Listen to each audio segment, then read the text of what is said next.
It's April 1917 in France. Bedraggled souls tangled by wire and sucked down by mud look up to see an epic battle taking place in the heavens.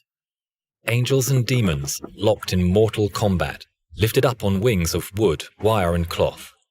A great red beast is seen whirling and swooping in the sky. Spitting fire, it is heralded by all sides in equal measures of fear and awe. Its name inspires admiration and dread, and it's heard on everyone's lips. A name that holds as much fame and respect now as it did over a century ago. The Red Baron. The Red Baron. The Red Baron. Manfred von Richthofen was born on the 2nd of May 1892 into a noble Prussian family. He was the eldest son. At the age of 11, he started his military training in the Cadet Corps, where he became known for his fearlessness. He excelled at sports. He was a skilled horseman and enjoyed all the outdoor pursuits. At the age of 17, he joined the German cavalry unit as an officer and was assigned to No. 3 Squadron. As hostilities broke out in 1914, Richthofen served as a cavalry reconnaissance officer. Due to the nature of combat at the time, the unit was forced to abandon their horses and instead were serving as dispatch runners and telephone operators. Bored and frustrated, he decided his calling was in the air after seeing the German military aircraft. Unable to contain his eagerness and frustration, he applied to the Imperial German Army Air Service. In his application he wrote, "I have not gone to war in order to collect cheese and eggs." He was accepted, and in May 1915 he joined the flying service. Initially he was to be in the observer's seat. That still didn't stop him from getting involved in the fight, engaging with a fireman over the French lines. He met the German air ace Oswald Boelcke, and that meeting inspired him. He eagerly entered training as a pilot in October 1915. Richthofen wasn't the most accomplished trainee by a long way. He struggled and was considered a below-average pilot and even crashed on his first solo flight. After a time, though, his skills grew, and he became an accomplished pilot in the Kampfgeschwader II, No. 2 Squadron, flying a two-seater Albatros. Richthofen got himself noticed and was recruited by Boelcke to join the newly formed Jagdstaffel or Jasta II. Jasta II was an incubator for Germany's top flying talent. Its commander, Boelcke, was a supreme aerial tactician and a hero in the eyes of the German public. He was ahead of his time, and his dictates formed the foundation of modern aviation battle tactics. He drilled them into the entire Jasta, and Richthofen's victories began to rack up. Try to secure advantages before attacking. If possible, keep the sun behind you. Always carry through an attack when you've started it. Fire only at close range, and only when your opponent is properly in your sights. Always keep your eye on your opponent, and never let yourself be deceived by ruses. In any form of attack, it is essential to assail your enemy from behind.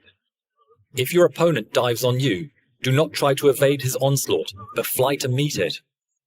When over the enemy's lines, never forget your own line of retreat. For the squadron, attack on principle in groups of 4 or 6. When the fight breaks up into a series of single combats, take care that several do not go for the same opponent. Richthofen received the Blue Max in January 1917 after his 16th confirmed victory. That same month he was given command of his own squadron, the Jasta 11.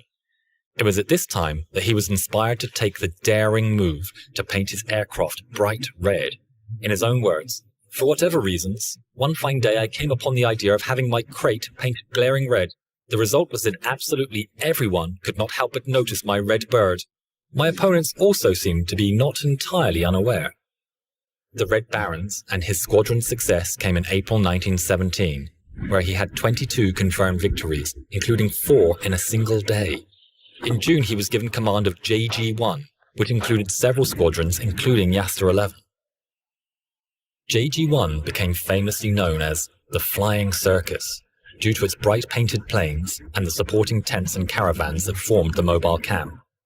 On July 6, 1917, Richthofen was hit, causing partial blindness.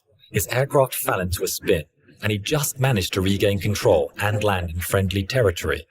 After several operations, and against doctor's orders, he went back to active service within 3 weeks.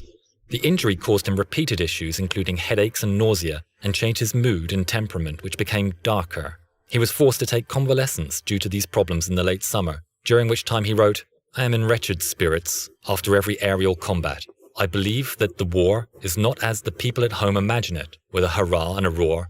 It's very serious, very grim. Despite his health issues, he continued to rack up multiple victories. On April the 20th, 1918, Richthofen, in his red Fokker triplane, spotted and attacked 2 Sopwith camels. Richthofen loved to duel with the English. He said, "The French attacking spirit is like bottled lemonade. It lacks tenacity. The Englishmen, on the other hand, one notices that they are of Germanic blood. Sportsmen easily take to flying, and Englishmen see in flying nothing but a sport." Dispatching both British planes within a short time, he racked up his 79th and 80th victories. He had one more day of flying before he was due to go on leave.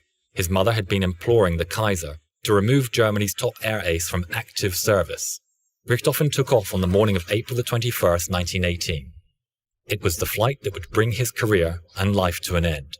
He spotted a Sopwith camel and gave chase. This time, it seems, he may not have realized he was behind enemy lines while chasing the Sopwith at very low altitude. At the time, due to wind conditions and the moving of the front lines, he uncharacteristically continued the chase too far. Whether the shot came from a plane or from the ground is open to debate. In the last moments of his life, he managed to make a rough landing in a field north of the village of Vaux-sur-Somme. Several Australian servicemen rushed up to the downed triplane to hear the Red Baron's last words: "Kaput." The Red Baron was treated with great respect and was interred with full military honours by the personnel of No. 3 Squadron, Australian Flying Corps. Allied squadrons stationed nearby came to pay their respects. Memorial wreaths were laid, one of which was inscribed with the words, "To our gallant and worthy foe."